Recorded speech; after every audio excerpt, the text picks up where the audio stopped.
14 अक्टूबर को यानी कि मंडे को सुबह 11 बजे से ही लगातार मेल और ट्विटर के जरिए ट्वीट कर करके छात्र अपनी बात रख रहे हैं कि यूपी पीसीएस और आरओ की परीक्षाओं में शिफ्टों में एग्जाम नहीं होना चाहिए, नॉर्मलाइजेशन नहीं होना चाहिए, एग्जाम जल्द से जल्द होना चाहिए। 8 दिसंबर को यूपी पीसीएस का और 22 दिसंबर को आरओ का एग्जाम होना चाहिए और एक ही शिफ्ट में होना चाहिए, जिससे कि किसी भी तरीके की नॉर्मलाइजेशन की कोई भी प्रक्रिया सामने ना आए और ये चीज़ें टाइम से कंप्लीट हो जाए। ये जो प्रोसेस है ये टाइम से कंप्लीट हो जाए। अगर शिफ्टों में एग्जाम होगा तो ऑब्वियसली नॉर्मलाइजेशन होगा, नॉर्मलाइजेशन होगा तो उसमें एग्जैक्ट तरीका नहीं समझ में आएगा किसी को भी कि किसी के नंबर कितने आ रहे थे, क्यों आ रहे थे, कैसे आ रहे थे। अगर उसके नंबर कम या ज़्यादा हुए तो वो कैसे हुए।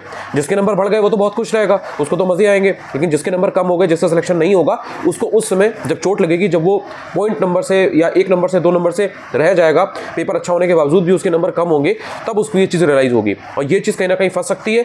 बहुत ज़्यादा इसके चांसेस है। अगर आप देखोगे पिछले लास्ट 2-3 सालों में 4 सालों में 150 क्वेश्चन यूपी पीसीएस के पेपर में सही नहीं बनते हैं। कुछ क्वेश्चंस में ऐसे डाउट होते हैं जिसको लेकर के आपको पता ही नहीं होता है कि इसका आयोग आंसर क्या मान रहा है, क्या नहीं मान रहा है। आंसर की आती नहीं है। आयोग का कहना है कि ये हमारी इंटेलेक्चुअल प्रॉपर्टी है। आयोग आंसर की देता नहीं है। एक आंसर की आती है, मॉडिफाइड आंसर की आती नहीं है। आपको पता ही नहीं चल पाता है कि कैसे चीज़ें किस तरह से हुई है। नॉर्मलाइजेशन आने से ये समस्या और ज़्यादा सीरियस हो सकती है, इसीलिए कैंडिडेट्स इसके अगेंस्ट में हैं। बहुत से लोग ऐसे हैं जिनको इससे फर्क नहीं पड़ रहा है, उनका सिर्फ ये है कि पेपर किसी तरह से जल्दी से हो जाए। देखिए, पेपर जल्दी ही होना चाहिए। आयोग की रिस्पॉन्सिबिलिटी थी, शासन की जिम्मेदारी थी कि ये पेपर जल्दी होना चाहिए था। 11 फरवरी 17 मार्च के बाद में ये पेपर इतना जो लंबा समय था, उसके बाद जो डेट कैलेंडर में दी गई थी उसमें हो जाना चाहिए था। 27 अक्टूबर को यूपी पीसीएस हो जाना चाहिए था एक ही छूट में, और आरओ भी 22 दिसंबर को एक ही छूट में हो जाना चाहिए था। कोई नहीं कह रहा है कि पेपर लेट होना चाहिए था, लेकिन ये तो इनकी गलती है ना, ये तो इन लोगों को ध्यान देना चाहिए था ना भाई। जो सेंटर मैनेज करने की चीज़ है वो कैंडिडेट्स तो करेंगे नहीं, तो इसलिए जो अब कैंडिडेट्स के अंदर एक डेस्परेशन है जिन लोगों के अंदर कि ये नॉर्मलाइजेशन वगैरह हो रहा है तो होने दो। जो कुछ लोगों के अंदर ये चीज़ है कि नॉर्मलाइजेशन हो रहा है होने दो, हमें से फर्क नहीं पड़ता, केवल पेपर हो जाए। क्योंकि अगर नॉर्मलाइजेशन, अगर इसके टालने की बात की जाती है कि नॉर्मलाइजेशन ना हो तो पेपर टल सकता है। तो इसमें आपको ये चीज़ समझनी है, इस चीज़ का ध्यान देना है कि अभी आपको ये चीज़ लग रही है कि अगर नॉर्मलाइजेशन के साथ में पेपर हो जाएगा तो चीज़ें स्मूथली निकल जाएंगी। ऐसा नहीं होगा। अगर 2 लोग उसके पक्ष में है तो 50 लोग उसके विपक्ष में भी है, उसके अगेंस्ट में भी है, क्योंकि उन्हें दिक्कत है और दिक्कत इससे होती है। और यूपीपीएससी के एग्जाम्स में रियल में होनी है। इसमें कोई ऐसा नहीं है कि कोई ये कहने की बात है सिर्फ, और इस वजह से ये प्रोसेस जो है लंबी हो जाएगी। यूपीपीएससी का एग्जाम हर साल आता है, आरओ का एग्जाम हर साल नहीं आता, ये बात आप जानते हो। 2021 में फॉर्म आया था, वो 2021 में एग्जाम हुआ था, उसके बाद से आपका हुआ ही नहीं था। नोटिफिकेशन आने के लिए आपने ट्विटर पर कैंपेन किया, आपने लगातार प्रोटेस्ट किया। अगर आप थोड़ा बहुत भी 1-1.5 साल से अवेयर हो, अभी सिर्फ 2 महीने से आपने कॉपी किताब नहीं उठाई है, तो आपको ये चीज़ पता होगी। आरओ का फॉर्म निकालने के लिए, उसकी नोटिफिकेशन आने के लिए, उसके अध्याचन जो आ गए थे उसके रिगार्डिंग फॉर्म निकालने के लिए ट्विटर पर कैंपेन चला था। उसके बाद में एग्जाम डेट रिलीज नहीं हो रही थी। पहले ये हो रहा था कि नवंबर अक्टूबर में पिछले साल एग्जाम हो जाएगा, बट नहीं आ रही थी। फिर उसके लिए ट्विटर कैंपेन किया गया, तब वो चीज़ फरवरी में एग्जाम डेट आपकी हुई। उसके बाद भी वो पेपर को सही तरह से कराया नहीं जा सका, वो पेपर लीक हो गया इतने मास स्केल पे। उसके बाद भी उसको ये माने नहीं जा रहा था कि ये पेपर लीक हुआ है। उसके लिए फिर धरना प्रदर्शन हुआ, उसके लिए फिर प्रोटेस्ट हुआ। उसके बाद में फिर पेपर लीक को एक्सेप्ट किया गया, माना गया कि हाँ पेपर लीक हुआ है, उसकी जांच हुई, लोग पकड़े गए।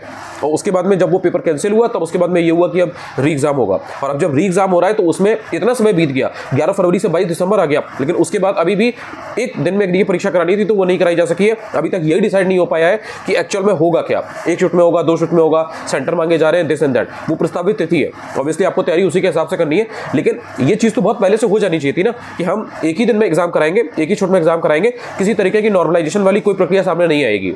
अब ये आने से, और मैं एक चीज़ और बता रहा हूँ, नॉर्मलाइजेशन आरओ की परीक्षा में होगा, ये चीज़ आपको मालूम थी। ऐसा नहीं है कि सडनली आपको 10 दिन पहले पता है। आरओ वाले जितने अभ्यर्थी हैं उनको ये बात ध्यान रखनी है। अगर आप अभी सिंसियर नहीं हो, गंभीर नहीं हो, तो ये आपके भविष्य की बात है। आप जानो, आपका काम जाने।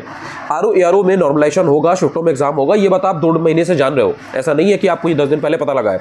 यूपी पीसीएस में भी ये बात एक महीने पहले करीब पता चल लगी थी कि इसमें भी शिफ्टों में कराया जा सकता है एग्जाम। 26-27 अक्टूबर को कराने की बात न्यूज़पेपर में, अखबारों में आपने देखी थी। जब तक आरओ में नॉर्मलाइजेशन की बात थी, कोई आगे नहीं आ रहा था, कोई नहीं बोल रहा था।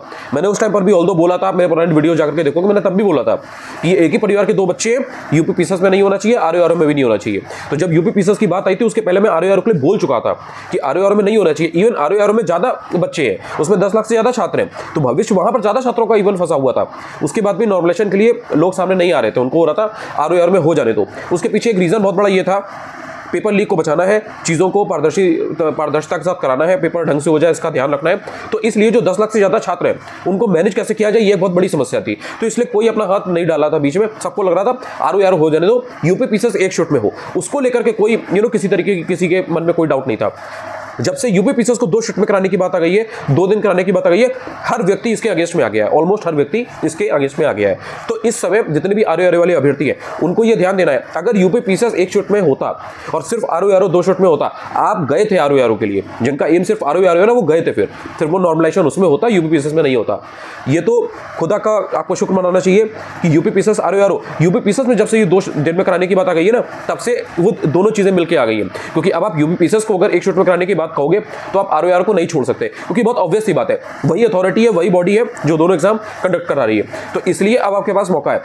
ये एक्चुअल में रियल में अगर आप देखोगे, देखो जिसने 1 महीने पहले कॉपी किताब उठाई है, जो कभी भी 1 नंबर से एग्जाम में फेल नहीं हुआ, जो 1 नंबर से कभी भी बचा रह नहीं गया है प्रीलिम्स में, जो बॉर्डर लाइन पे कभी भी 0% से कभी रह नहीं गया, वो इस चीज को नहीं समझेगा। नॉर्मलाइजेशन किस तरह से काम करता है, आप कभी उसकी अगर भुगभोगी रहे हो, कभी आपने उस चीज को फेस किया है, तो आप उस चीज को समझ पाओगे।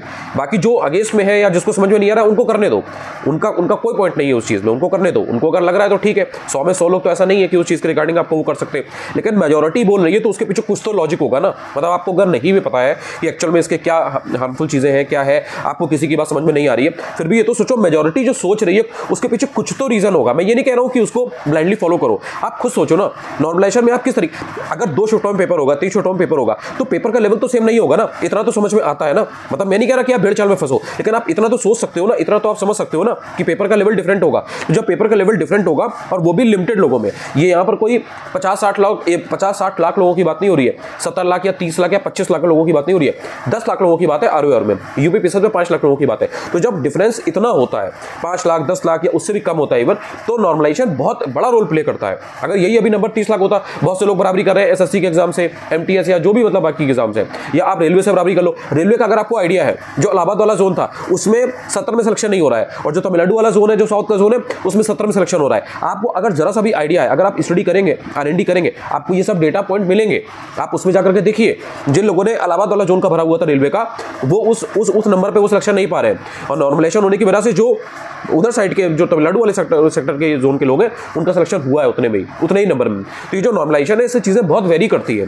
और अभी यहाँ पर अगर आप इस प्रोसेस को, इस चीज को संभाल ले जाते हो तो ठीक है, वरना आपको अभी समझ में नहीं आ रहा है, लेकिन ये एग्जाम फंस जाएगा आपका, क्योंकि लोग कोर्ट जाएंगे ही जाएंगे। उसमें पेपर के लेवल को लेकर के बहुत सारी चीजें उसमें इंपॉर्टेंट रोल जो प्ले करती है, उसको लेकर के लोग कोर्ट जाएंगे, और वो चीज पेंडिंग रह सकती है। वो चीज पेंडिंग ना रहे। आप अगर देखिए, अगर आपकी तैयारी बहुत अच्छी है, आपको अपने ऊपर बहुत भरोसा, आपको लग रहा है नहीं भाई मेरी तैयारी बहुत अच्छी है, कल एग्जाम ले लो मैं क्लियर कर लूंगा, तो भाई आप बिल्कुल इस चीज को लेकर के चिंता ना करो, एग्जाम तो हो गई ना। और एग्जाम यही डिमांड की जा रही है, कोई नहीं कह रहा कि पेपर टले। यूपीपीसीएस 8 दिसंबर, आरओ 22 दिसंबर, पेपर इसी में हो, और पेपर अभी तक होना चाहिए था। कायदे में तो तरीका यह था कि जो यूपीपीसीएस 27 अक्टूबर को होना था, वो 27 अक्टूबर को होता। आरओ जो है वो 22 दिसंबर को प्रस्तावित था, वो 22 दिसंबर को होता। तो कायदे में जो बच्चा आरओ फोकस कर रहा है वो आरओ पर फोकस कर लेता, जो यूपीपीसीएस कर रहा है वो यूपीपीसीएस कर लेता। और अगर कोई व्यक्ति, कोई कैंडिडेट दोनों एग्जाम पर फोकस कर रहा है, तो वो 27 अक्टूबर को यूपीपीसीएस देता, आरओ 22 दिसंबर को देता। उनके बीच में एक अच्छा खासा गैप है, तो इंसान को भी थोड़ा सा पढ़ने का, रिवाइज करने का और एक टाइम मिल जाता है। अब आपने 7 दिसंबर को यूपीपीसीएस रख दिया, जो कि चीजें अभी समझ में आ रही है, जो कि अभी चीजें पता लग पा रही है, और आपने आरओ 22 दिसंबर को रख दिया, उसके बीच में 15 दिन का गैप है। अब जो छात्र दोनों एग्जाम का टारगेट कर रहा है, वो कैसे टारगेट करेगा? आप आरओ 3 साल में, 2 साल में, 4 साल में, इस तरह से इतने सालों के बाद, इतने गैप के बाद वैकेंसी निकालते हैं। उसमें भी 450-400 के आसपास पोस्ट है, ऐसा भी नहीं है कि कोई 2-3 हज़ार 4,000 पोस्ट है कि चलो ठीक है इसी बार सब सेलेक्ट हो जाएंगे।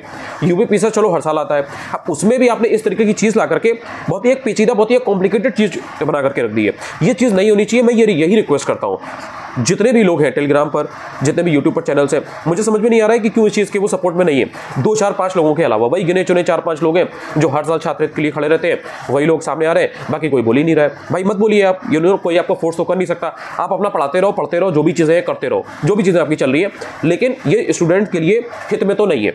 और ये चीज़ आपको पता लग जाएगी जब ये चीज़ें, अगर ये चीज़ नहीं होती है, और फिर जब ये चीज़ें फंसेगी, तो मेरी बात या जो भी लोग आपको इसके बारे में अभी बता रहे हैं, अवगत करा रहे हैं, तब आपको उनकी बात याद आएगी, आपको ये चीज़ समझ में आएगी। थोड़ा सा उसमें दिमाग लगाइए, सोचिए, समझिए, उसके बाद आप फैसला लीजिए। मैं नहीं कह रहा कि आप मेरी या किसी भी XYZ की बात सुन करके सड़क पर उतर जाइए, लेकिन नॉर्मलाइजेशन किस तरह से आपकी परीक्षाओं को बाधित कर सकता है, उसमें एक व्यवधान उत्पन्न कर सकता है, आपके लिए एक प्रॉब्लम क्रिएट कर सकता है, उसको समझिए। दूसरी और इंपॉर्टेंट और लास्ट बात, पढ़ाई अपनी उसी तरह से करिए। हर दिन टेलीग्राम पर, चाहे यूट्यूब पर, जब भी आपसे कभी बात होती है, जब भी आपसे मुखातिब होता हूँ, मैं आपको यही बात बोलता हूँ, पढ़ाई अपनी बिल्कुल टॉप लेवल पर करो। इस तरीके की किसी भी चीज़ में मत सोचो कि पेपर आगे चला जाएगा, ये होगा वो होगा। जब 27 अक्टूबर पेपर होना था, जितनी भी मार्केट में अखबार जितने भी न्यूज़ दे रहे थे, कुछ भी दे रहे थे, आपको बताया गया 27 अक्टूबर के हिसाब से तैयारी करिए। जब पेपर आगे जा रहा था तो उस हिसाब से आपको बता दिया गया कि 7 और 8 दिसंबर में हो सकता है, उसके हिसाब से तैयारी करिए। आरओ एआरओ 22 दिसंबर है तो 22 दिसंबर के हिसाब से तैयारी करिए। उसमें किसी तरीके की कोई लापरवाही आपको नहीं करनी है, पढ़ाई से किसी तरीके का कोई समझौता आपको नहीं करना है, लेकिन अपने हक के लिए, अपने वर्तमान के लिए, अपने भविष्य के लिए अगर आप आज नहीं बोलेंगे तो एक बात ध्यान रखिएगा, जब कल आपके साथ कुछ गलत होगा, आप उसके लिए फिर ये रिग्रेट करते रह जाएंगे कि काश मैंने उस टाइम पर इस चीज को लेकर के ध्यान दे दिया होता। बाकी बहुत से लोग ऐसे भी हैं, 100 में 90 लोग बोल रहे हैं या 100 में 50 लोग बोल रहे हैं, बाकी के जो 40-45 लोग हैं उनका ये एटीट्यूड है, यार 40-50 लोग तो कर ही रहे हैं ना, हम अपना बैठ के पढ़ लेते हैं, हम बजट इकोनॉमी सर्वे पढ़ लेते हैं, हम उसमें करंट अफेयर्स पढ़ लेते हैं। भाई पढ़ लो, लेकिन अगर 5 मिनट निकाल करके जो आपके संगी साथी हैं, जो आपके साथ ही सेम डिमांड कर रहे हैं और आपको भी पता है कि ये वाजिब चीज़ है, कोई नावाजिब गुजारिश नहीं है, कोई ऐसी इरेलेवेंट चीज़ नहीं है, लॉजिकल चीज़ है, सही बात है, इससे चीज़ें हमारे लिए प्रॉब्लमेटिक होंगी। अगर आप 5 मिनट निकाल करके ट्वीट करते हो, मेल करते हो, अपनी बात आयोग के सामने रखते हो, शासन के सामने रखते हो, इसमें कुछ गलत नहीं है, इसमें कुछ टाइम नहीं चला जाएगा। 15-15 मिनट आप व्हाट्सएप पर चैट भी कर सकते हो, चैट भी करते हो, आप यूट्यूब वीडियोस भी देखते हो, उधर उधर आपका 10-15-20 मिनट जाता है। तो अगर आप छात्र हित में और अपने लिए, किसी दूसरे के लिए नहीं, अगर आप इस चीज़ से इत्तेफाक रखते हो तो आपको बोलना चाहिए। बाकी जो नहीं बोल रहा है, अब मैं उसके उसके घर घर जाकर दोस्त से वो बोलूंगा नहीं, या मैं उसको वीडियो कॉल तो करूंगा नहीं कि भाई दिस इज द केस। जिसको लग रहा है वो कर रहा है, जिसको नहीं लग रहा है वो ना करे भाई, वो पढ़ता रहे या पढ़ाता रहे, तो वो उनकी बात है, उससे मतलब नहीं है। लेकिन जितने लोग मुझे सुन पा रहे हैं, जितने लोग बाकी लोग जो इस छात्र हित में जो भी ये चीजें चल रही हैं कि नॉर्मलाइजेशन ना हो आरओ यूपी पीसीएस के परीक्षाओं में, तो जो भी लोग इस बारे में बात कर रहे हैं और आपको अवगत करा रहे हैं इस चीज के बारे में, उनका सपोर्ट करिए और देखिए कि ये चीजें ना हो। ये सब आयोग का काम है, ये हम लोगों का काम नहीं है कि सेंटर कैसे मिलेंगे, क्या मिलेंगे, वो सब आयोग का काम है, शासन का काम है। वो चाहे तो बखूबी कर सकते हैं, उन्होंने पहले भी किया है, they have done it very well. ऐसा नहीं है कि वो पहली बार कोई चीज होने जा रही है। अगर वो चाहेंगे तो एक परिंदा पर नहीं मार पाएगा कुछ भी, पेपर लीक कुछ भी नहीं हो सकता, और बहुत ही सुचितापूर्वक पारदर्शिता के साथ में आपकी परीक्षाएं जो है वो पूरी हो जाएंगी, और जो योग्य व्यक्ति है उसे नौकरी मिल पाएगी, उसे वो सेवा प्राप्त करने का, सेवा देने का मौका मिलेगा। लेकिन ये जो चीज़ है, ये जो नॉर्मलाइजेशन वाला फैक्टर है, ये आपको अभी लग रहा है कि आप अगर नहीं बोलोगे तो चीज़ें ऐसे ही अच्छे से हो जाएंगी और सारी चीज़ें, लेकिन वो चीज़ें अच्छे से ढंग से नहीं हो पाएंगी, क्योंकि लोगों को जिनको दिक्कत है वो जाएंगे ही जाएंगे, वो उसमें वो तो अपनी बात रखेंगे ना, ऐसा तो नहीं है कि वो आपके चक्कर में चुप बैठे रहेंगे। तो इसलिए यहाँ पर अभी भी कैंडिडेट्स और लोगों के बीच में एक डिफरेंट मत है, लोगों के बीच में उनके ओपिनियंस डिफर कर रहे हैं। उनको लग रहा है कि नहीं, बस पेपर किसी तरह से हो जाने दो, नॉर्मलाइजेशन एसएससी के एग्जाम से होता है, बैंक के एग्जाम में होता है, बाकी जगह होता है, तो यहाँ पर भी हो रहा है, तो कौन सी बड़ी बात है।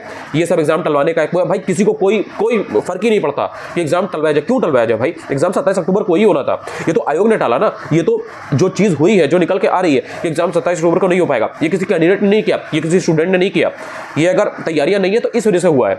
या अगर 7-8 दिसंबर को एग्जाम है या होना है, प्रस्तावित है, अगर आपको अखबारों में पता चल पा रहा है तो ये आपको अखबार वाले बता रहे हैं, ये आपको न्यूज़पेपर के थ्रू पता लग रहा है, ये आपको आयोग में जो चीजें चल रही है उनके थ्रू पता लग रहा है। किसी स्टूडेंट ने नहीं कहा कि पेपर आप 27 को ना लीजिए या 7-8 दिसंबर को ना लीजिए। कैंडिडेट्स की मांग ये है कि पेपर जल्द से जल्द हो, जो प्रस्तावित तिथियां उन पर ही हो, लेकिन एक दिन में हो, जिससे किसी भी तरीके की भर्ती में कोई रुकावट ना पैदा हो, कोई व्यवधान ना पैदा हो और योग्य व्यक्ति आगे आ पाए। आई होप मेरा ये मैसेज आप समझ गए होंगे। अभी भी आपके पास वक्त है, 14 तारीख आज से है, लगातार ट्वीट करिए, मेल करिए, ज़्यादा से ज़्यादा इस वीडियो को या मैसेज को टेलीग्राम पर शेयर करिए। टेलीग्राम चैनल है अनुज चतुर्वेदी ऑफिशियल, वहाँ पर भी आपको चीज़ें मिल जाएंगी। बाकी यूट्यूब में भी मैंने बता दिया है, कम्युनिटी टैब पर भी मैंने बता दिया है। बाकी जितने भी लोग हैं आपके पास इत्तेफाक रखते हैं, उनसे बोलो कि भाई बोलो, साथ दो हमारा। बाकी चीज़ों में आप लगे रहोगे और इन सब चीज़ों में साथ नहीं दोगे, फिर कोई पॉइंट नहीं है ना। हर चीज़ में एकजुट होकर के अपनी बात को रखना चाहिए, और जब वो चीज़ सही है तब, अगर कोई गलत चीज़ होती है तब तो समझ में आता है ना, इसमें तो कुछ गलत नहीं है। अगर आपको लगता है कि ये चीज़ सही है तो आप उसके लिए आगे आइए और आप किसी दूसरे का कंधा मत तलाशिए। अगर आपको लगता है कि हाँ बात ठीक है, आप मेल करिए, आप अपने स्तर से ट्विटर पर ट्वीट करिए, एक्सपर्ट ट्वीट करिए, ठीक है। बहुत बेसिक्स है, अकाउंट अगर आपका नहीं है तो आप बना करके नॉर्मल ऐसे देखेंगे, बन जाएगा। उसमें ऐसा कुछ बहुत रॉकेट साइंस नहीं है कि उसके लिए आपको कोर्स करना पड़ेगा 1 साल का, या कोई टेस्ट सीरीज लेनी पड़ेगी, उसके थ्रू आप ट्विटर पर एक्सपर्ट अकाउंट बनाना सीखेंगे, देन उसके बाद आप ट्वीट करेंगे। आई होप कि आप मेरी बात को या मेरे मैसेज को समझ पा रहे हैं। ये चीज़ हो जाएगी तो आप ही के लिए अच्छा है। Thank you so much.